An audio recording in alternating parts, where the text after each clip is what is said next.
Hello guys. Hello guys, it is Emo Demon. And today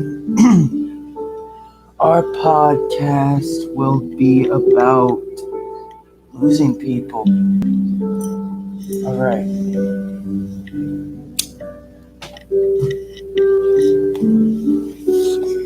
Alright guys. I know when we lose people, we feel like we have lost a part of ourselves. That we are not whole anymore. That we feel that we cannot go on, continue without that peace in our life. Something that we can't figure out. Something that we don't understand. 1 second they're there, 1 second they're not. Hold up, let me turn my volume down on my devices, guys, because this is an important time. We tend to make someone that we feel that trust, we tend in our minds to make them more as a family than a friend, more emotional. Body, you feel that you have lost a piece in your life. You feel that there is no way to get over their death. You don't understand how to get on. Someone that has loved you and known you for years and years, and you didn't expect them to die at a time like then or now, or whenever it is that they did. And you're still fighting to find the peace that you don't understand.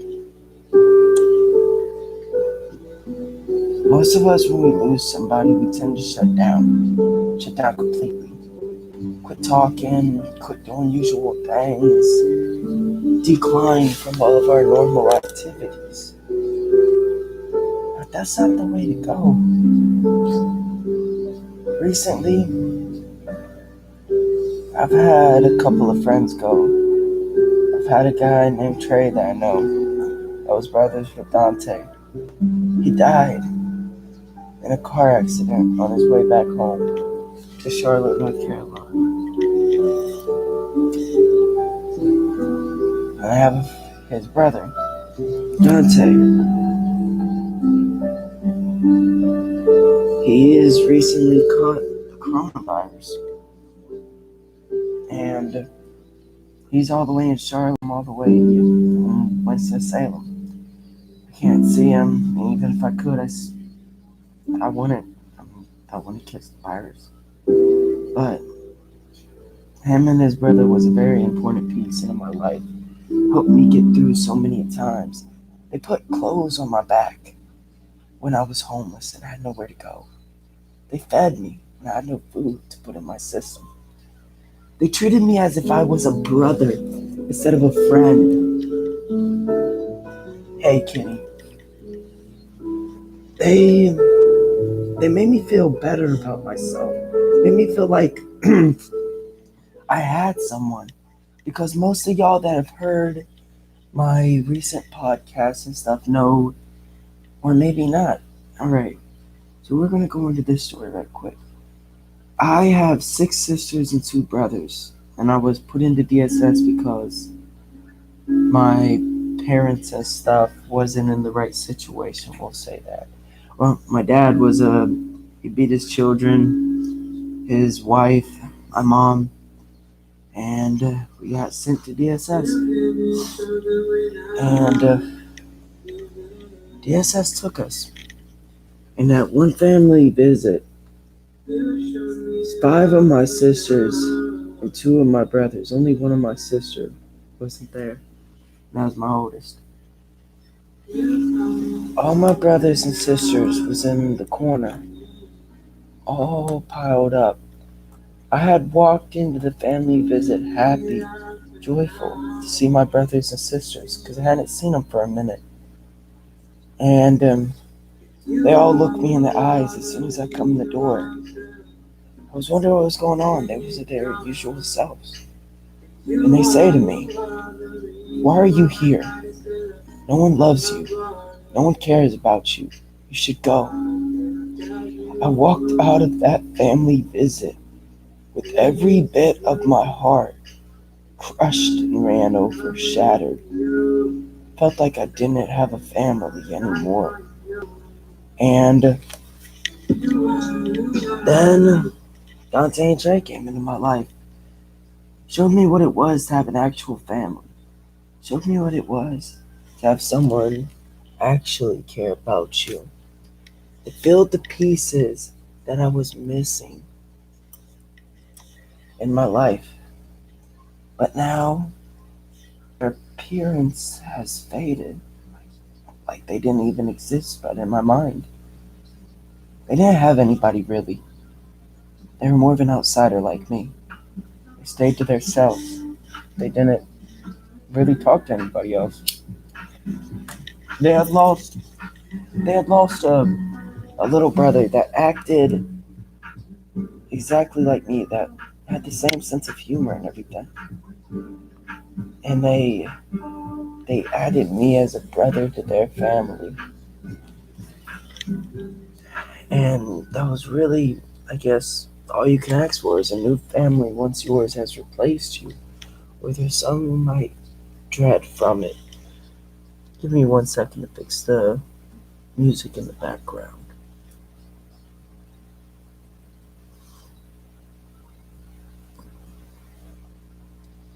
Here we go. Alright.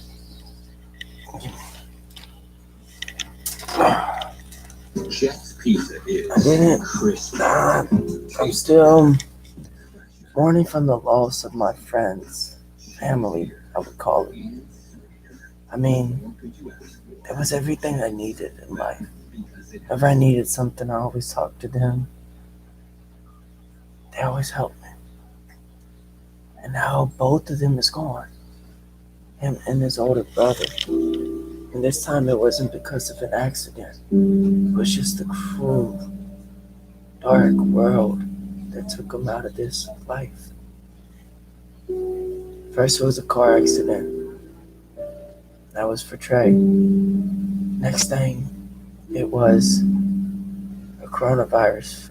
A virus that's spreading all over this world that's killing most men and a good bit of women. But the percentage of the coronavirus for men is higher than it is for women. But it changes on a daily basis. And my friend doesn't want to go to the hospital. He's in a certain place in his life where he can't go. But I don't know. I mean, it just doesn't seem right. Without losing a family member. They were so close to me. But we all lose somebody in our life at some point. Might not be this early, might not be now, might be later or another time. So cherish who you have in your life, because you will never know their exact time of death. You'll never know when they're going to pass out of your life. But yes, some people, when they lose people, they quit doing their usual things, they quit being themselves. They just tend to go into their own dark realm, zone out of any and everything possible. That's most of everybody in life. And that's what I'm here for. I mean, I'm going through the same thing as my fans, but I'm here to help out my fans, help out anybody and everybody, because that's my goal in life. My goal is to have other people's stories heard, and to make a place where they can feel loved, feel like someone cares, a place where they can feel free to be themselves without people's judgments that corrupts people's thoughts and make them change or make them be somebody else that they're not.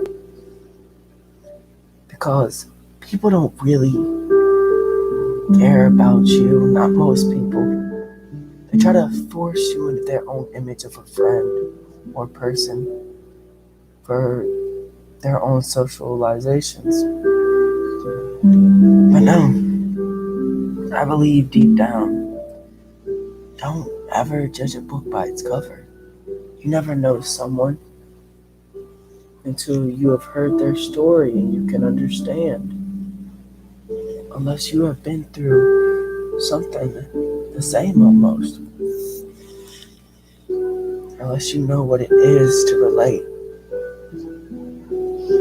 And I've been fighting for a few days because I've heard this for about 2 days ago. My friend called me in the middle of my job. I didn't recognize the number because he always calls from a different number. And he tells me about it. It's like losing another family member. It's like a piece of your heart getting torn. Basically, like your heart is a puzzle. And just one piece being took out of it. And it doesn't look complete.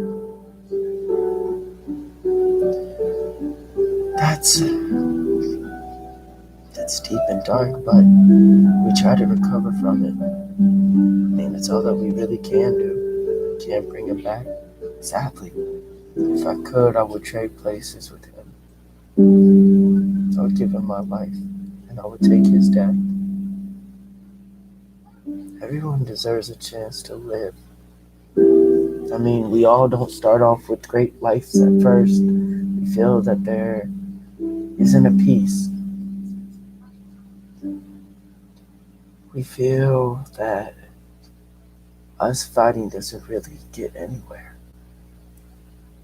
But you gotta keep your head up. I mean, you gotta start somewhere, even if it is the bottom.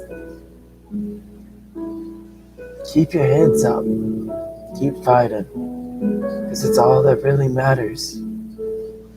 What makes you you is your past. What makes you you is your own beautiful self. Your personality, how you do things, how you are deep down inside. It's what makes you you. You should stick to that. I've gathered a poem that I wrote a little bit ago or something. Just because my eyes don't tear doesn't mean my heart don't cry. Just because I come off strong doesn't mean there's nothing wrong. That poem really touches deep. I mean, poems is a riddle of how someone feels, I believe. Poems is just a puzzle waiting to be put together in your own minds, but trying to figure out the story that the people are putting in certain words. Everybody has a riddle, a life story that we all try to sum up in one kind of way. Some try to drown it out, try to act okay until it explodes. Some writes poetry, and they sum it up in a riddle, their lives or what they're feeling or what they're going through. Some do art. Some do art and they paint a description of something that they feel deep, something that they've done in the moment, something that they could look back to and have a memory to. Just like my last podcast said, things that are deep, that you do in the moment, things that you think is important, that you set to a specific song or a picture or art. It's what they do to explain themselves. Everyone's trying to explain themselves in some way, but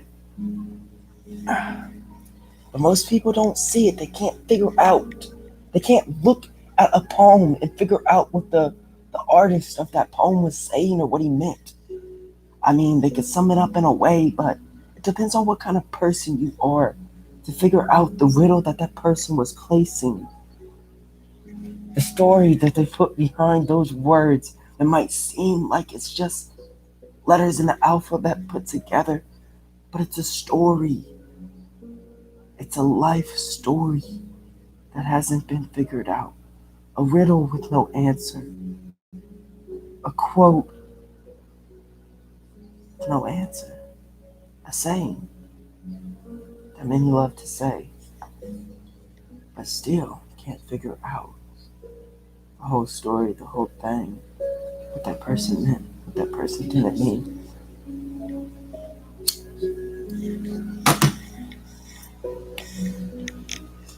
I also want to say to all my fans today, thank y'all for watching and thank you for continuing on the podcast of Can You Relate.